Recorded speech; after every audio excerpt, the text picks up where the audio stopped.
Dear friends, మనకు Telangana public service commission group 4 నియామకాలకు సంబంధించి 1:3 మెరిట్ లిస్ట్ జాబితాను విడుదల చేసింది.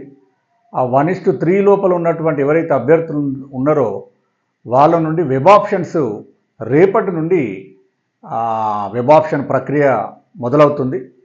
మరి వెబ్ ఆప్షన్ ప్రక్రియ ఒకటో రోజా 2 రోజులనే కాదు, ఎందుకంటే దాదాపు 24,000 మంది అభ్యర్థులు వెబ్ ఆప్షన్ ఎక్సర్సైజ్ చేయాల్సినటువంటి అవసరం ఉంది. కాబట్టి మనకు ఉన్న అంచనా ప్రకారంగా 4 రోజులు 5 రోజులు లేదా ఒక వారం రోజుల పాటుగా వెబ్ ఆప్షన్స్ తీసుకునే అవకాశం ఉంది, లేదా కనీసం 3 రోజులైనా తీసుకునే అవకాశం ఉంది. ఎందుకంటే అభ్యర్థులందరూ కూడా ఎక్కువ సంఖ్యలో అంటే గ్రూప్ 4 నియామకాలు 24,000 మంది వెబ్ ఆప్షన్ ఇవ్వాలి. కాబట్టి ఒక 3 రోజులు, కనీసం 3 రోజులు, మ్యాక్సిమం ఒక వారం రోజుల వరకు కూడా వెబ్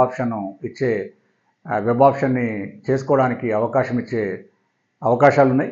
కాబట్టి అభ్యర్థులు ఏదో 23 ఒకటే రోజు వెబ్ ఆప్షన్ క్లోజ్ అవుతుందని గందరగోళం పడాల్సినటువంటి అవసరం లేదు. ఈ వెబ్ ఆప్షన్స్ ఏ విధంగా ఇవ్వాలనే అంశం మీద గతంలో ఒక వీడియో చేసినాను. మనకు అభ్యర్థులకు ముఖ్య సూచన ఏంటంటే, మీకు మీ యొక్క ర్యాంకును బట్టి, మీ యొక్క అంచనా బట్టి మొదటి ఆప్షన్, రెండో ఆప్షన్ అట్లా ప్రిఫరెన్స్ ఇచ్చుకుంటా పోండి. ఎప్పుడైనా ఏ జిల్లాలో కానీ డిపార్ట్మెంట్ వైజ్గా ఒక ఉద్యోగానికి, ఉదాహరణకు ఈ స్టాంప్స్ అండ్ రిజిస్ట్రేషన్ తీసుకోండి, ఒక జిల్లా హైదరాబాద్ కానీ, రంగారెడ్డి కానీ, మహబూబ్ నగర్ కానీ, ఆ జిల్లా తీసుకున్నప్పుడు ఏం చేస్తారంటే ఆ జిల్లాకు సంబంధించినటువంటి ఆ డిపార్ట్మెంట్లో పోస్టులను ఎంపిక చేసేటప్పుడు ఆ ఆప్షన్ ఎవరెవరు ఇచ్చినా అందరిని పరిగణలో తీసుకుంటారు. లోకల్ కానీ నాన్ లోకల్ కానీ తీసుకుంటారు. ఆప్షన్ ఇచ్చిన వాళ్ళను కంబైన్డ్ మెరిట్ లిస్టు తీసుకుంటారు. తీసుకున్న తర్వాత లోకల్ మాత్రము ఆ జిల్లాకు సంబంధించిన వాళ్ళు మాత్రమే 95% ఉద్యోగాలకు ఎలిజిబిలిటీ ఉంటుంది. ఒక 5% ఉద్యోగాలు మాత్రమే ఓపెన్ మెరిట్, ఆ జిల్లాకు ఎవరైతే ఎంతమంది అయితే ఆప్షన్ ఇచ్చినారో వాళ్ళ లోపల మెరిట్ తీసి వాళ్ళకు సంబంధించినటువంటి కమ్యూనిటీ కేటగిరీలో పోస్టులు ఉన్నట్టయితే ఎంపిక చేసే అవకాశం ఉంది. ఈ తర్వాత ఈ వెబ్ ఆప్షన్స్ ప్రక్రియ ముగిసిన తర్వాత ఎవరైతే ఎంతమంది అయితే దాదాపుగా ఇప్పుడు 23,999 మందిని 1:3లో వెబ్ ఆప్షన్ ఇచ్చుకోమని వాళ్ళు లిస్టును జారీ చేశారు. ఈ క్యాండిడేట్స్ ఎవరైతే ఉన్నారో వెబ్ ఆప్షన్ చేసిన వాళ్ళను ఎంతమంది అయితే చేస్తారో ఈ దాదాపుగా 24,000 మందిలో ఆ చేసిన వాళ్ళను సర్టిఫికేట్ వెరిఫికేషన్ కోసము 2 సెంటర్లను ఏర్పాటు చేశారు. ఒకటేమో public service commission head office, ఇంకొకటి పొట్టి శ్రీరాములు తెలుగు యూనివర్సిటీ నాంపల్లిలో ఉంది. ఆ పబ్లిక్ సర్వీస్ కమిషన్ కానీ అది యూనివర్సిటీ కానీ దగ్గరలోనే ఉంటుంది. అంటే ఈ వెరిఫికేషన్ కూడా దాదాపుగా నా అంచనా ప్రకారం ఒక నెల రోజులో 2 నెలల్లో జరిగే అవకాశం ఉంది. ఎందుకంటే 24,000 మంది యొక్క ఒరిజినల్ సర్టిఫికేట్స్ని వెరిఫై చేస్తారు. అయితే వాటికి కావాల్సినటువంటి సర్టిఫికేట్స్ ఏమేమి కావాలి, ఎన్ని సెట్లని అక్కడ సబ్మిట్ చేయాల్సి ఉంటుంది, మరి ఏ ఇయర్లో తీసుకోవాలి. ఎందుకంటే ఈడబ్ల్యూఎస్ ఒక సమస్య వచ్చిన తర్వాత బీసీ క్యాండిడేట్స్కి నాన్ క్రిమిలేర్ సమస్య కూడా బీసీ నాన్ క్రిమిలేర్ సర్టిఫికేట్ని ప్రొడ్యూస్ చేయాల్సినటువంటి అవసరం ఉన్నది. అయితే కొంతమంది అభ్యర్థులు మనకు ఫోన్లో అడుగుతున్నది, మెసేజ్ ద్వారా అడుగుతున్నది ఏంటంటే ఈడబ్ల్యూఎస్ పెట్టలేదనో, తర్వాత నాన్ క్రిమిలేర్ బదులు క్రిమిలేర్ పెట్టినామనో, ఇప్పుడు ఏం చేయాలి సార్ అని కూడా అడుగుతూ ఉన్నారు.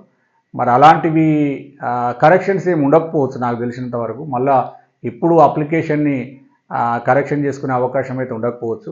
ఎందుకంటే మనకి ఇతర డిపార్ట్మెంట్లలో, ముఖ్యంగా ఎలక్ట్రిసిటీ డిపార్ట్మెంట్ కానీ అదర్ డిపార్ట్మెంట్లో ఒకసారి మీరు ఆన్లైన్ అప్లికేషన్ చేసిన తర్వాత ఆ అప్లికేషన్లో మీరు ఏదైతే సమాచారాన్ని పొందుపరుస్తారో వాటికి సంబంధించినటువంటి సర్టిఫికేట్స్ని ప్రొడ్యూస్ చేయాల్సినటువంటి అవసరం ఉంది. ఇక్కడ కూడా అదే పద్ధతి కొనసాగించే అవకాశం ఉంది. మనకి సర్టిఫికేట్స్ ఏం కావాలంటే మనకు కావాల్సింది దాదాపుగా ఒక 11 సర్టిఫికేట్స్ కావాలి. తర్వాత 3 పాస్పోర్ట్ సైజ్ ఫోటోలు కావాలి. మీరు వెబ్ ఆప్షన్ ఇచ్చేటప్పుడు ఎక్కడెక్కడ ఇవ్వాలి సార్ ఏంటంటే మ్యాక్సిమం ఆప్షన్స్ పెట్టుకోండి. మీకు నాన్ లోకల్లో కావాల్సిన జిల్లాలో పోస్ట్ వస్తుందంటే ముందు ఫస్ట్ ప్రిఫరెన్స్ నాన్ లోకల్ ఏ జిల్లా అయినా పెట్టుకోవచ్చు మీరు మంచి ర్యాంక్ ఉంటే. లేదా మీ జిల్లాకు సంబంధించిన ఫస్ట్ పోస్టు డిపార్ట్మెంట్ వైజ్గా, డిపార్ట్మెంట్లు చాలా ఉన్నాయి, 3-4 డిపార్ట్మెంట్లు ఉన్నాయి కాబట్టి, తర్వాత ఈ కోడ్ పోస్టులు ఉన్నాయి కాబట్టి వాటికి సంబంధించి కూడా దాదాపుగా అన్ని ఆప్షన్స్ పెట్టుకోండి. మీకు ఇంకొక ముఖ్యమైన విషయం ఏంటంటే జనరల్ పోస్ట్ అంటే SC, ST, BC, ABCD, EWS candidate కానీ, ఉమెన్ కానీ, ఫిజికల్ హ్యాండిక్యాప్డ్ కానీ, స్పోర్ట్స్ కానీ, ఎక్స్ సర్వీస్ మెన్ కానీ అందరూ కూడా జనరల్. ఎక్కడ జనరల్ పోస్ట్ ఉన్నా ఆ జనరల్ పోస్ట్కి అందరు ఆప్షన్ పెట్టుకోండి. మళ్ళీ బీసీ అంటే బీసీ ఆప్షన్ పెట్టుకోవడము, ఎస్సీ అంటే ఎస్సీనే, ఎస్టీ అంటే ఎస్టీనే కాదు. షెడ్యూల్ క్యాస్ట్ సంబంధించిన వాళ్ళు ఎస్సీ పోస్టులను పెట్టుకోవాలి. దాంతో పాటుగా ముందు జనరల్ పోస్టులు అన్నిటికి కూడా అందరూ ఆప్షన్ ఎక్సర్సైజ్ చేయాల్సినటువంటి అవసరం ఉన్నది. దాని తర్వాత మీ కమ్యూనిటీకి సంబంధించినటువంటి కమ్యూనిటీ పోస్టులలో ఏ కమ్యూనిటీ వాళ్ళైతే ఆ కమ్యూనిటీ, సపోజ్ ఎస్సీ అయితే SC, ST, BCA, BCB, BCC, BCD, physically disabled persons, అదేవిధంగా ఈ ఈడబ్ల్యూఎస్ లేదా ex servicemen quota, sports quota, వీళ్ళు వాళ్ళకు సంబంధించిన పోస్టులలో కూడా ఆప్షన్ పెట్టుకోవాల్సినటువంటి అవసరం ఉన్నది. ఏ క్యాండిడేట్ అయినా తొందరపడకుండా మీ మిత్రులను కానీ లేకపోతే పెద్దవాళ్ళని కూడా కొన్ని సూచనలు సలహాలు తీసుకొని టోటల్ అవైలబుల్ వేకెన్సీస్ చార్ట్ని మీ దగ్గర పెట్టుకొని ఆప్షన్లు ఇచ్చుకునే ప్రయత్నం చేయండి. ఒకసారి ఆప్షన్ ఇచ్చిన తర్వాత మళ్ళీ ఆప్షన్ ఇచ్చే అవకాశం ఉంది కాబట్టి ఆప్షన్ చాలా జాగ్రత్తగా ఆప్షన్ ఇవ్వండి. తర్వాత మీరు ఆప్షన్స్ తర్వాత మళ్ళీ సర్టిఫికేట్ వెరిఫికేషన్కి వాళ్ళు పిలుస్తారు. ఆ పిలిచిన షెడ్యూల్ లోపల ఆ రోజు మీరు ఏమేమి డాక్యుమెంట్స్ కావాలి, ఏ సర్టిఫికేట్లు కావాలి, ఎవరికి ఏం కావాలి, ఏ ఇయర్లో తీసుకోవాలనేది నేను చెప్పే ప్రయత్నం చేశాను. మొదటగా మీరు అప్లికేషన్ ఫామ్, ఇప్పుడు ఆన్లైన్ అప్లికేషన్ చేసినప్పుడు ఫామ్ ఉంటుంది కదా, ఆ ఫామ్ 2 కాపీస్ని మీరు వెబ్సైట్ నుంచి డౌన్లోడ్ చేసుకోండి. ఆల్రెడీ డౌన్లోడ్ చేసుకొని ఉన్నవాళ్ళు జిరాక్స్ పెట్టుకుంటే సరిపోతుంది. ఇది మీరు సబ్మిట్ చేసే 1 నుంచి 11 సర్టిఫికెట్స్ సబ్మిట్ చేయాల్సి ఉంది. ఈ సర్టిఫికెట్లో ఒక జిరాక్స్ 1 సెట్, ఈ అన్ని సర్టిఫికెట్ల జిరాక్స్ను ఒక సెట్టు సెల్ఫ్ అటెస్టెడ్, మీరు సొంతంగా ప్రతి పేజీ మీద మీరు మీ సంతకం పెట్టి ఒక సెట్ని అక్కడ ఇవ్వాల్సినటువంటి అవసరం ఉంది. అదేవిధంగా 3 పాస్పోర్ట్లను కూడా ఆ వెరిఫికేషన్ టైంలో సబ్మిట్ చేయాల్సినటువంటి అవసరం ఉంది. ఈ అటెస్టేషన్ సెల్ఫ్ అటెస్టెడ్ 1 సెట్ తీసుకున్న తర్వాత మీరు ఇచ్చినటువంటి అటెస్టెడ్ కాపీలలో మొత్తము ఈ ఒరిజినల్స్ చెక్ చేసి మళ్ళీ ఒరిజినల్స్ మీకే ఇస్తారు, వాళ్ళు ఏం తీసుకోరు. ఒకటి అప్లికేషన్ 2 సెట్లు కాపీలు కావాలి, వెబ్సైట్ని డౌన్లోడ్ చేసుకోండి. హాల్ టికెట్ 1, తర్వాత ఎస్ఎస్సి 1, తర్వాత స్టడీ 1st to 7th. ఒకవేళ ఓపెన్ స్కూల్ ద్వారా చదువుకున్న వాళ్ళకి మాత్రం రెసిడెంట్ సర్టిఫికేట్ కావాలి. అంటే 7th క్లాస్ అయిపోయినాటికి ముందుకు 4 సంవత్సరాలు ఉండాల్సినటువంటి అవసరం ఉంది. ఇక్కడ స్టడీ సర్టిఫికేట్లో చాలామంది అభ్యర్థులు డౌట్స్ అడుగుతూ ఉన్నారు. ఏంటంటే, సార్ నాది 1st to 4th ఒక దగ్గర ఉన్నది, 5th to 7th ఒక దగ్గర ఉన్నది, లేదా 6th to 7th ఒక దగ్గర ఉందంటే ఇది మాత్రమే పరిగణలోకి తీసుకుంటారు. మీరు ఆన్లైన్ అప్లికేషన్లో కొన్ని 1st to 7th ఎస్ అని పెట్టుంటారు, మీకు ఉండడం మాత్రం 5th to 7th ఉంటుంది, లేదా 4th to 7th ఉంటుంది. అట్లాంటి వాళ్ళు కూడా ఏమి ఇబ్బంది లేదు, మీ దగ్గర ఉన్నటువంటి స్టడీ సర్టిఫికేట్ని ప్రొడ్యూస్ చేయండి. స్టడీ చేయకుండా ఓపెన్ స్కూల్ ద్వారా డైరెక్ట్ 10th క్లాస్ రాసి చదువుకున్న వాళ్ళు మాత్రం రెసిడెంట్ సర్టిఫికేట్, అంటే మీకు ఎప్పుడైతే 7th అయిపోతుందో అనుకుంటే ఆ 7th కంటే ముందు 4 సంవత్సరాలు, అంటే సపోజ్ మీరు ఓపెన్ ఎస్ఎస్సి రాసింది అనుకుంటే 10th క్లాసు, ఓపెన్ ఎస్ఎస్సి రాసినప్పుడు ఓపెన్ ఎస్ఎస్సి రాసిన ఇయర్ నుండి మీరు పాస్ అయిన ఇయర్ నుంచి ముందుకు ఒక 10 years నుంచి రెసిడెంట్స్ మీరు తహసీల్దార్ నుంచి తీసుకోవాలి. తహసీల్దార్ నుంచి తీసుకుంటే సరిపోతుంది. నెక్స్ట్ ఇప్పుడు అడుగుతున్నది అంటే provisional, convocation, original degree. Convocation అన్నా ఓడి అన్న ఒకటే, ఒరిజినల్ డిగ్రీ అన్న ఒకటే. తర్వాత మెమో కూడా అడుగుతున్నారు.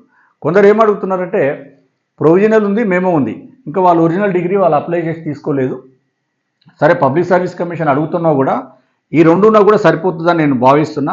లేదు, ఒరిజినల్ డిగ్రీ మెమో పెట్టినా కూడా సరిపోతుంది. ఈ మొత్తం 3 ఉన్న వాళ్ళు 3 పెట్టడం మంచిది. లేదా ఈ 2 ఖచ్చితంగా ప్రొవిజనల్ అయితే ఉండాల్సిందే, మెమో ఈ 2 ఉన్నా పర్వాలేదు. లేదా ఒరిజినల్ డిగ్రీ మెమో ఉన్నా కూడా పర్వాలేదు, ఆ 2 కూడా సబ్మిట్ చేయండి.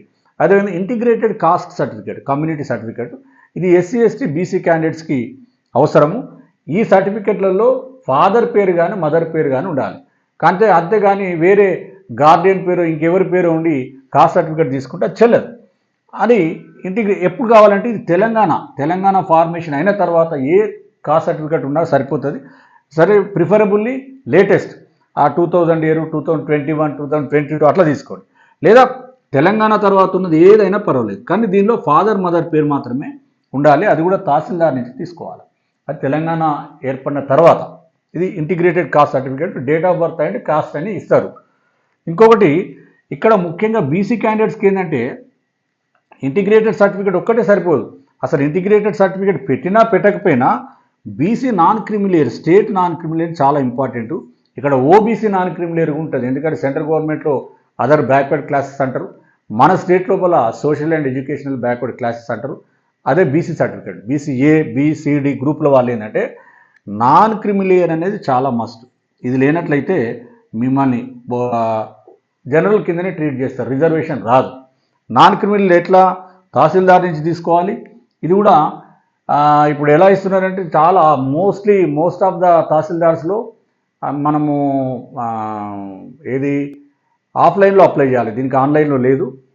మన ఆఫ్లైన్లో అప్లై చేసి తహసీల్దార్ ఆఫీస్లో అప్లై చేసి తీసుకోండి. అది ఎప్పుడు అప్లై చేయాలి ఏంటంటే మన నోటిఫికేషన్ వచ్చి 2022. ఈ బీసీ నాన్ క్రిమిలేయర్ అనేది 2022 కానీ లేదా 2021 కానీ 2023 లాస్ట్ ఇయర్ ఉన్నా కూడా సరిపోతుంది. ఇంకా వీలైన వాళ్ళు ఇప్పుడు తీసుకున్నా కూడా సరిపోతుంది. ఇక్కడ ఫలానా ఇయర్ కావాలనేది బీసీ నాన్ క్రిమిలేయర్ గురించి ఏం చెప్పలేదు. అట్లీస్ట్ మన నోటిఫికేషన్ కంటే ముందు కానీ లేదా ఈ 2023 కానీ ఏదైనా పర్లేదు, దీనికి స్పెసిఫిక్గా ఫలానా ఇయరే ఉండాలనేది ఏం చెప్పలేదు కాబట్టి ఇబ్బంది లేదు. ఈ ప్రిస్క్రైబ్డ్ ప్రొఫార్మాలో కావాలి. పబ్లిక్ సర్వీస్ కమిషన్ ప్రొఫార్మా, దీని ఏం ప్రొఫార్మా అనేది వెబ్సైట్లో పెట్టింది, ఆ ప్రొఫార్మాలో తీసుకోవాలి. అంటే బీసీ నాన్ క్రిమిలేయర్ అంటేనే తహసీల్దార్లలో వాళ్ళకు క్లియర్గా గవర్నమెంట్ ఇచ్చినటువంటి ప్రొఫార్మాని ఇస్తున్నారు, కానీ ఆఫ్లైన్లో తీసుకోవాలి. ఏ ఇయర్ అంటే మీ ఇష్టం, ఏ ఇయర్ అయినా పర్వాలేదు. నోటిఫికేషన్ 2022 కాబట్టి అది. ఈ బీసీ నాన్ క్రిమిలేయర్ సంబంధించి ఏంటంటే బీసీ నాన్ క్రిమిలేయర్ అంటే ఆ క్రిమిలేయర్ అంటే రిజర్వేషన్ ఉండదు, అంటే సంపన్న వర్గం అన్నట్టు, సంపన్న శ్రేణి అంటారు క్రిమిలేయర్ అనేది. ఇక్కడ చాలామందికి తెలియని ఏంటంటే excluding of salaries and agricultural income, అంటే వ్యవసాయం నుంచి వచ్చే ఆదాయాన్ని కానీ ఇక్కడ 8 lakhs ఉంది, ప్రస్తుతానికి 8 lakhs per annum ఉన్నది. 8 lakhs per annum ఇది క్రిమిలేయర్ ఆదాయ పరిమితి. కానీ ఈ ఆదాయంలో ఉద్యోగుల జీతభత్యాలు కానీ వ్యవసాయం నుంచి వచ్చే ఆదాయాన్ని తీసుకోకూడదు. అంటే ఉద్యోగుల జీతభత్యాలు, వ్యవసాయం నుంచి వచ్చే ఆదాయం కాకుండా బిజినెస్ ద్వారా కానీ లేదా తోటల ద్వారా కానీ బిల్డింగ్స్ రెంట్స్ ద్వారా కానీ రియల్ ఎస్టేట్ కానీ అట్లా వచ్చిన ఆదాయాన్ని మాత్రమే 8 లక్షలు దాటకూడదు. అది కూడా 3 సంవత్సరాలు, సబ్సిక్వెంట్గా 3 సంవత్సరాలు కనుక 8 లక్షల కంటే పైన ఆదాయం ఉన్నట్లయితే వాళ్ళు క్రిమిలేయర్ పరిధిలోకి వెళ్ళిపోతారు. తల్లిదండ్రుల ఆదాయమే తీసుకోవాలి. ఇక్కడ 8 lakhs అనేది పేరెంట్స్, ఫాదర్ అండ్ మదర్దే తీసుకోవాలి, అభ్యర్థిది కాదు. మరి ఇక్కడ చాలామంది ఉద్యోగులకు సంబంధించినటువంటి పిల్లలు ఏం చేస్తున్నారంటే క్రిమిలేయర్ అని పెడుతున్నారు, ఇమీడియట్గా వాళ్ళకి రిజర్వేషన్ రాదు. ఉద్యోగులకు సంబంధించి ఏం తీసుకోవాలి, ఉద్యోగి యొక్క స్టేటస్, తల్లి తండ్రి గ్రూప్ 1 ఆఫీసర్ కానీ ఐఏఎస్ ఐపీఎస్ కానీ రిక్రూట్మెంట్ అయితే రాదు. తర్వాత రాజ్యాంగబద్ధమైన పదవులలో కనుక ఉన్నట్లయితే రాదు. అదేవిధంగా ఈ తల్లి తండ్రి ఇద్దరు గ్రూప్ 2 ఆఫీసర్ అయినా కూడా వాళ్ళకి రాదు. మరి మిగతా వాళ్ళందరూ కూడా ఈ నాన్ క్రిమినల్ సర్టిఫికేట్ వస్తుంది. చాలామంది ఉద్యోగస్తుల పిల్లలు, ఎందుకంటే ఉదాహరణకు చెప్తున్నా, మా తల్లి తండ్రి ఇద్దరు ఎస్జిటి టీచర్లు అయినా వస్తుంది పిల్లలకి రిజర్వేషన్, బీసీ నాన్ క్రిమిలేయర్ వస్తుంది. స్కూల్ అసిస్టెంట్ అయినా కూడా నాన్ క్రిమిలేయర్ వస్తుంది. దానికి సంబంధించి క్రిమిలేయర్ మీద నేను చాలా కొన్ని వీడియోలు కూడా చేసిన, అది మీరు వీలైన వాళ్ళు చూడండి. నెక్స్ట్ ఈడబ్ల్యూఎస్ సర్టిఫికేటు మరి ఇప్పుడు 2021, 2022 వాళ్ళు అడుగుతా ఉన్నారు, ఎందుకంటే ఇది నోటిఫికేషన్ 2022లో వచ్చింది కాబట్టి ఆ ఇయర్ ఈడబ్ల్యూఎస్ సర్టిఫికేటే అడుగుతా ఉన్నారు. ఎందుకంటే ఈడబ్ల్యూఎస్ కోటాకి ఎవరైతే అప్పర్ కాస్ట్ పిల్లలు ఉన్నారో, స్టూడెంట్స్ ఉన్నారో, వాళ్ళు ఎవ్రీ ఇయర్ ఈడబ్ల్యూఎస్ సర్టిఫికేట్ తీసుకోవాలి. ఆ సర్టిఫికేట్ కూడా మోస్ట్లీ April 1st ఏప్రిల్ తర్వాతనే 1st April every year 1st April తర్వాత తీసుకొని పెట్టుకోండి, మంచిది. ఎందుకంటే ఇది ఈ ఇయర్కే సంబంధిస్తుంది, అంటే ఎందుకంటే ఇయర్ వైజ్ కాబట్టి, అంటే వార్షిక ఆదాయం, కుటుంబ ఆదాయం 8 లక్షలు. మరి ఇప్పుడు బీసీ నాన్ క్రిమినల్ అట్లా లేదు, అది వేరే ఉంటుంది అక్కడ దాని క్రైటీరియా. మరి ఈడబ్ల్యూఎస్కి మాత్రము కుటుంబ ఆదాయం 8 లక్షలు. ఇప్పుడు 8 lakhs per annum పెట్టిండ్రు. తర్వాత ల్యాండ్ సీలింగ్ పెట్టిండ్రు, 5 ఎకరాల కంటే లోపు భూమి ఉండాలి, 5 ఎకరాల పైన భూమి, వ్యవసాయ భూమి ఉంటే రాదు. మరి గ్రామీణ ప్రాంతాలలో 1000 గజాల కంటే ఎక్కువ కనుక ఇల్లు జాగున్నట్లయితే రాదు. మనకు సిటీలో మాత్రము 200 square yards కంటే ఎక్కువ ఇల్లు ఉంటే మాత్రం రాదు. అట్లా కొన్ని క్రైటీరియాలు ఉన్నాయి. ఆ క్రైటీరియా ప్రకారం ఏంటంటే ఇప్పుడు చాలామంది విద్యార్థులు మనకు మెసేజ్ చేసేదంటే ఈడబ్ల్యూఎస్ అని పెట్టేసిండ్రు, ఎగ్జామ్ రాసిండ్రు, ఇప్పుడు రిజల్ట్ వచ్చింది. మరి ఈ ఇయర్లో ఇప్పుడు తహసీల్దార్ ఏమంటే ఇచ్చే పరిస్థితి లేదు. సరే, కొంత ప్రయత్నం అయితే చేసుకోండి, ఒకవేళ ఇస్తే పర్వాలేదు, లేదు 2022 కంటే ముందున్నది కూడా పర్వాలేదు, లేదా ఇప్పుడు తీసుకున్నా కూడా పర్వాలేదు, కానీ మరి పబ్లిక్ సర్వీస్ కమిషన్ వాళ్ళు మరి అలాంటి అభ్యర్థులను రిజెక్ట్ చేస్తారా ఏం చేస్తారా అనేది మాత్రం మనం అంత ఖచ్చితంగా చెప్పలేని పరిస్థితి. కాబట్టి ఇక్కడి నుంచి ఎవరైతే కాంపిటేటివ్ ఎగ్జామ్స్ రాస్తున్నారో EWS candidates every year 1 April తర్వాత సర్టిఫికేట్ తీసుకొని పెట్టుకోవడం మంచిది. మరి ఇలాంటి సమస్యలు రావు. ఎందుకంటే ఏదో ఈడబ్ల్యూఎస్ అంటే ఎస్ అని పెట్టేసిండు, ఎగ్జామ్ రాసిండు, మంచి మార్కులు వచ్చినాయి, మరి ఈడబ్ల్యూఎస్ కోటాను కోల్పోయే అవకాశం కూడా ఉంటుంది అనేది ఉంటుంది. తర్వాత ఫిజికల్లీ ఛాలెంజ్డ్ పర్సన్స్ తెలంగాణ రాష్ట్రం ఏర్పడిన తర్వాత సదరం సర్టిఫికేట్స్ ఇస్తూ ఉన్నారు మెడికల్ బోర్డు ద్వారా. అలాంటి సర్టిఫికేట్ మాత్రమే వీళ్ళు తీసుకోవాలి. వీళ్ళ యొక్క పర్సంటేజ్ మీకు తెలిసిన విషయం మినిమం 40% ఉండాలి. నెక్స్ట్ 2 అటెస్టేషన్ ఫామ్స్ ఇస్తున్నారు. ఇవి గెజిటెడ్ ఆఫీసర్తో సైన్ చేసి, ఇది మనం వెబ్సైట్ నుంచి డౌన్లోడ్ చేసుకోండి. ఆ 2 సెట్లను మనం ఆ రోజు సబ్మిట్ చేయాల్సినటువంటి అవసరం ఉన్నది. ఆ అటెస్టేషన్ ఫామ్లో ఏంటంటే మీ యొక్క పూర్తి ఇన్ఫర్మేషన్ ఉంటుంది. మీరు మీ యొక్క విద్యార్హతలు, ఎక్కడెక్కడ 5 years ఎక్కడ ఉన్నారు, ఇది ఎందుకంటే యాంటిసిడెన్సీ వెరిఫికేషన్ కోసం, అంటే పోలీస్ వెరిఫికేషన్ కోసం తీసుకుంటాం. దాంట్లో కూడా ఒక 2 పాస్పోర్టు ఫోటోలు పేస్ట్ చేయాల్సినటువంటి అవసరం ఉన్నది. ఆ అటెస్టేషన్ ఫామ్స్ మాత్రం గెజిటెడ్ ఆఫీసర్ దగ్గర సైన్ చేయాలి. మరి ఈ జిరాక్స్లన్నీ అయితే అవసరం లేదు. ఈ జిరాక్స్ కాపీలన్నీ కూడా సెల్ఫ్ అటెస్టెడ్ అన్నాడు. సెల్ఫ్ అటెస్టెడ్ అంటే అభ్యర్థే సంతకం పెడితే సరిపోతుంది ప్రతి పేపర్ మీద, ప్రతి పేజ్ మీద, ప్రతి పేజీ లేదా ప్రతి పేపర్ మీద. ఇంకా నెక్స్ట్ పోస్ట్ కోడ్, ఈ జువెనైల్ డిపార్ట్మెంట్లో పోస్ట్ కోడ్ 94, 95 వాళ్ళు ఏంటంటే ఆ పోస్టులకు కూడా అందులో జనరల్ ఉన్నాయి, చాలా పోస్టులు కొన్ని ఉన్నాయి. అది హైదరాబాద్ కానీ వరంగల్, నిజామాబాద్ అట్లా కొన్ని జిల్లాలలో ఉన్నాయి. ఆ పోస్టులు ఎవరైతే ఆప్షన్ పెట్టుకుంటారో వాళ్ళు not below the rank of civil surgeon, civil surgeon కంటే తక్కువ స్థాయి కానిటువంటి మెడికల్ అంటే డాక్టర్ చేత, మెడికల్ ఆఫీసర్ చేత మీరు మెడికల్ సర్టిఫికేట్ అంటే general medical certificate, fitness certificate తీసుకుని అది కూడా ఒక జిరాక్స్ విత్ అటెస్టెడ్ పెట్టాల్సినటువంటి అవసరం ఉంది. అదేవిధంగా లేటెస్ట్ 3 పాస్పోర్టులు. ఇక్కడ ఈ బీసీ నాన్ క్రిమిలేయర్ గురించి ఇక్కడ ఓబీసీ సర్టిఫికేట్ చెల్లదని తీసుకోమని చెప్తున్నారు. ఎందుకంటే కొన్ని కులాలు కేంద్ర ప్రభుత్వంలో ఓబీసీ జాబితాలో ఉన్నాయి, మన రాష్ట్ర ప్రభుత్వంలో లేవు. కొన్ని జిల్లాలు ఇక్కడ ఉన్నాయి, అక్కడ లేవు, అక్కడ ఉన్నాయి, ఇక్కడ లేవు. కాబట్టి క్లియర్గా బీసీ క్యాండిడేట్స్ ఏంటంటే BC non creamy layer for state అది మాన్యువల్గా తీసుకోవాలి. మన తహసీల్దార్ ఆఫీస్లో మాన్యువల్గా వాళ్ళకి కావాల్సిన డాక్యుమెంట్స్ పెట్టి, మన జిరాక్స్లను పెట్టి, మన ఆధార్ కార్డు పెట్టి మీకు సంబంధించిన తహసీల్దార్లో తీసుకోవాల్సినటువంటి అవసరం ఉన్నది. ఈ ఓబీసీ అభ్యర్థులు ఎవరైనా ఉన్నారో వీళ్ళకు కూడా నా యొక్క సూచన ఏంటంటే ప్రతి ఓబీసీ క్యాండిడేటు 1 ఏప్రిల్ తర్వాత, ఇప్పుడు నీట్ ఎగ్జామ్ కానీ, ఐఐటి కానీ, జేఈ కానీ ఎంట్రన్స్ రాసే వాళ్ళకి ఎవ్రీ ఇయర్ తీసుకోవాల్సినటువంటి పరిస్థితి ఉంటుంది. ఇక్కడ మాత్రము మీరు 2022 సర్టిఫికేట్ చెల్లుతుంది, 23 కూడా చెల్లుతుంది, 21 కూడా చెల్లుతుంది. ఈ బీసీ నాన్ క్రిమినల్కి సంబంధించి స్పెసిఫిక్గా పలానా ఇయర్లో తీసుకోవాలి, అదే ప్రొడ్యూస్ చేయాలని మాత్రం పబ్లిక్ సర్వీస్ కమిషన్ చెప్పలేదు. ఇక్కడ ఈడబ్ల్యూఎస్ మాత్రము 2021, 2022 వార్షిక సంవత్సరానికి సంబంధించినటువంటి ఈడబ్ల్యూఎస్ సర్టిఫికేట్ కావాలని చెప్పారు. ఎందుకంటే ఇక్కడ ఆదాయం కానీ ఆస్తులు కానీ పెరిగి తరిగే అవకాశం ఉంటుంది, అందుకని అట్లా అడిగారు. మరి అది లేని వాళ్ళని పరిస్థితి ఏందనేది పబ్లిక్ సర్వీస్ కమిషన్ చూడాలి. ఏదేమైనా ఇమీడియట్గా మీరైతే ప్రయత్నం చేసి తీసుకోండి, లేదా 2024 ఇప్పటికైనా తీసుకోండి, చూద్దాం మరి వాళ్ళు అది యాక్సెప్ట్ చేస్తారా లేదనేది పబ్లిక్ సర్వీస్ కమిషన్ నిర్ణయం మీద ఆధారపడి ఉంటుంది. ఈ విధంగా ఈ కావాల్సినటువంటి సర్టిఫికేట్స్ మీరు ఆప్షన్ ఇచ్చేటప్పుడు దాదాపుగా అన్ని ఆప్షన్స్ ఇచ్చుకోండి. మీకు ప్రియారిటీ బేస్ మీద ఏ డిపార్ట్మెంట్ ముందు కావాలనో దానికి ముందు ఆప్షను, ఏ జిల్లా కావాలనో ఆ జిల్లాలో ఉన్నటువంటి డిపార్ట్మెంట్ వైజ్గా ఆప్షన్ ఇచ్చుకోండి.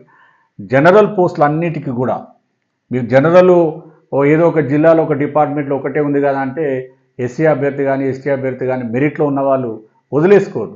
ప్రతి జనరల్ పోస్టు కూడా మీరు SC, ST, BC, EWS, women, physically challenge, sports, ex servicemen కూడా అందరూ కూడా అర్హత ఉంది. కాబట్టి ఏదైనా ఒక జిల్లాలో 4 పోస్టులే జనరల్ ఉన్నాయి కదా అని మరి వదిలేసుకోకూడదు, అన్ని ఆప్షన్స్ కూడా ఇవ్వాలని తెలియజేస్తూ మరి మనం కొన్ని ఈ సామాజిక అంశాల మీద వీడియోలు చేస్తున్నాను. మీకు ఎలాంటి డౌట్స్ ఉన్నా కూడా ఈ కామెంట్ రూపంలో అడగండి, పూర్తి డేటా ఇవ్వండి, నేను మీ డౌట్స్ని క్లారిఫై చేసే ప్రయత్నం చేస్తాను. ఒకటి మన ఈ వీడియోని అంటే ఛానల్ని సబ్స్క్రైబ్ చేయని వాళ్ళు, మనకు ఈ ఛానల్ చాలామంది మిత్రులు విద్యార్థులు సబ్స్క్రైబ్ చేశారు, అందరికీ ధన్యవాదాలు. ఎవరైతే ఛానల్ని సబ్స్క్రైబ్ చేయలేదో సబ్స్క్రైబ్ చేయండి, వీడియోని లైక్ చేయండి, షేర్ చేయండి అని తెలియజేస్తూ ముగిస్తాను. Thank you.